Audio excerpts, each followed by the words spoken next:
حذیفہ رضی اللہ تعالی عنہ روایت کرتے ہیں کہ نبی کریم صلی اللہ علیہ وآلہ وسلم کسی قوم کی کوڑی پر تشریف لائے، پس آپ صلی اللہ علیہ وآلہ وسلم نے وہاں کھڑے ہو کر پیشاب کیا، پھر پانی منگایا۔ میں آپ صلی اللہ علیہ وآلہ وسلم کے پاس پانی لے کر آیا تو آپ صلی اللہ علیہ وآلہ وسلم نے وضو فرمایا۔ صحیح بخاری حدیث نمبر 224۔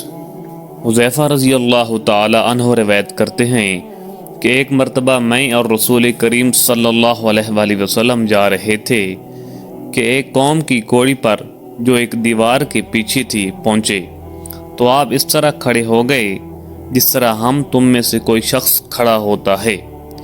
پھر آپ نے پیشاب کیا اور میں ایک طرف ہٹ گیا، تب آپ نے مجھے اشارہ کیا تو میں آپ کے پاس پردہ کی غرض سے آپ کی ایڑیوں کے قریب کھڑا ہو گیا، یہاں تک کہ آپ پیشاب سے فارغ ہو گئے۔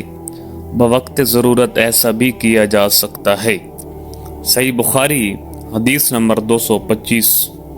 ابو موسیٰ اشعری پیشاب کے بارے میں سختی سے کام لیتے تھے اور کہتے تھے کہ بنی اسرائیل میں جب کسی کے کپڑے کو پیشاب لگ جاتا تو اسے کاٹ ڈالتے۔ ابو حذیفہ کہتے ہیں کہ کاش وہ اپنے اس تشدد سے رک جاتے، کیونکہ رسول اللہ صلی اللہ علیہ وآلہ وسلم کسی قوم کی کوڑی پر تشریف لائے اور آپ نے وہاں کھڑے ہو کر پیشاب کیا۔ صحیح بخاری حدیث نمبر 226۔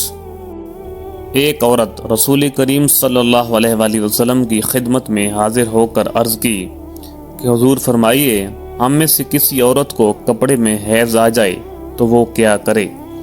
آپ صلی اللہ علیہ وآلہ وسلم نے فرمایا کہ پہلے اسے کھرچے، پھر پانی سے رگڑے اور پانی سے دھو ڈالے اور اسی کپڑے میں نماز پڑھ لے۔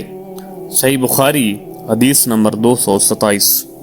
ابو حبیش کی بیٹی فاطمہ رسول اللہ صلی اللہ علیہ وآلہ وسلم کی خدمت میں حاضر ہوئی اور اس نے کہا کہ میں ایک ایسی عورت ہوں جسے استحاضہ کی بیماری ہے، اس لیے میں پاک نہیں رہتی، تو کیا میں نماز چھوڑ دوں؟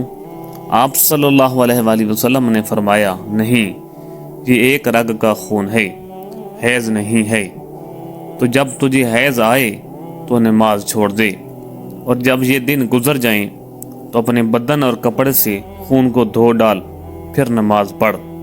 ہشام کہتے ہیں کہ میرے باپ عروہ نے کہا، حضور صلی اللہ علیہ وآلہ وسلم نے یہ بھی فرمایا کہ پھر ہر نماز کے لیے وضو کر، یہاں تک کہ وہی حیض کا وقت پھر آ جائے۔ صحیح بخاری حدیث نمبر 228۔